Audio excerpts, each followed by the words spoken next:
আমাদের গরিব বোন। আমি শুভেন্দু অধিকারী দাদাকে প্রণাম জানিয়ে এবং আমার মঞ্চের যে সমস্ত বিজেপি কর্মী দাদাদেরকে প্রণাম জানিয়ে, তোমাদের সমস্ত ভাই বোন মায়েদেরকে প্রণাম জানিয়ে আমি বুঝতে পারছি না তোমার সামনে কি বলবো। আমি এত খুশি হয়েছি যে এই খুশিটা আমি আরো পাবো কিনা আমি আশা করিনি, কিন্তু তোমাদের কাছে এই খুশিটা পেয়ে সত্যি আমি আমার মুখের ভাষায় হারিয়ে ফেলছি।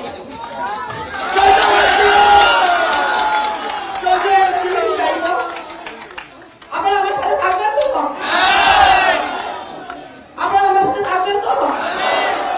আমার ছোট ছোট ভাই এবং বাবা মায়েদের কাছে 15 জনে অনুরোধ করবো, আপনারা আমার পাশে থাকলে আমি আপনাদের লড়াইটা আরো আগিয়ে নিয়ে যেতে পারবো, আপনাদের ঘরে ঘরে এই লড়াইকে পৌঁছে দিতে পারবো। যে মা বোনের সম্মান হারাতে হতো, সেই মায়েদের পাশে দাঁড়াতেও পারবো। আর যে মায়েদেরকে সংখ্যালঘু বলে তাদেরকে মানুষ না বলে পৌঁছানো দেওয়া হতো, তাদের তরফ থেকে বলবো, তাদেরকে মানুষ বলে বলুন, তাদেরকে সংখ্যালঘু নয়। প্রত্যেকটা মানুষ যেমন মুসলিম,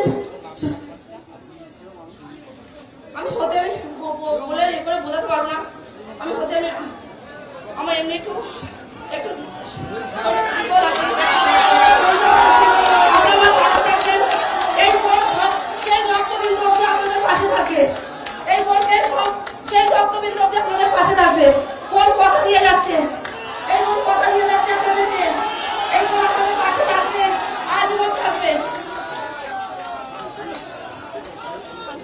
সকলকেই আমার তরফ থেকে প্রণাম।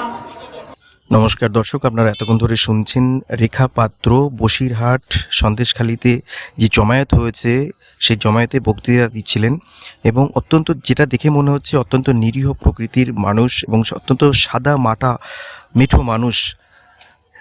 এত জমায়েত দেখে, এত ভিড় দেখে তিনি নিজের আবেগকে আর কোনো মতেই কন্ট্রোল করতে পারেনি, যার জন্য হয়তো তিনি কথা বলে উঠতে পারলেন না ঠিক মতন। কিন্তু তিনি বললেন যে বসিরহাটের মা বোনেরা সবাই আমার সাথে আছেন তো, সবাই আমার সাথে থাকবেন তো, আর আপনারা সবাই বোনটিকে ভোট দেবেন তো, এরকম কিন্তু কথা উনি বারে বারে রিপিট করেছেন। এটা কিন্তু আমরা দেখতে পাচ্ছি এবং এটা উনি বারবার এই কথা বলতে গিয়ে উনি এক সময় বাকরুদ্ধ হয়ে গেছেন, সেটাও আমরা দেখেছি। তো একটা জিনিস কিন্তু দর্শক পরিষ্কার যে বিজেপি কিন্তু একটা বিরাট মাস্টার স্ট্রোক দিয়েছে এবং একটা মানুষের জন্য এমন একটা মানুষ প্রার্থীকে বাছাই করে নিয়েছেন যিনি সেখানকারই প্রতিবাদী মুখ। শিবু হাজরাদের বিরুদ্ধে যিনি এফআইআর করেছিলেন, যিনি লড়াই করেছিলেন, তাকেই সেখানে ভোটে দাঁড় করিয়ে দিয়েছে। এবং আপনি দেখবেন রেখা পাত্র অনেক দূর যাবে, ওনার লড়াই অনেক দূর যাবে। তার কারণ উনি আগের দিন আপনারা হয়তো এটা দেখে ভাবতে পারেন যে উনি এত জমায়েত থেকে উনি অজ্ঞান হয়ে যাচ্ছে বা উনি নিজেকে সামলাতে পারছে না, কিন্তু ইনি কিন্তু আগের দিন প্রধানমন্ত্রীর সঙ্গে বেশ সবল কণ্ঠেই কথা বলেছেন। এবং ইনার একটা জিনিস দেখবেন দর্শক, যে ইনি কিন্তু অনেক কিছুই করবেন রাজনৈতিক জীবনে। এটা একটা প্লাস পয়েন্ট হয়ে থাকলো, এটা একটা টার্নিং পয়েন্ট রেখা পাত্রের জীবনের। পুরো বিষয়টি নিয়ে আপনাদের কিছু বলার থাকলে বলবেন কমেন্ট বক্সে, নজর রাখবেন পরবর্তী ভিডিওতে। নমস্কার।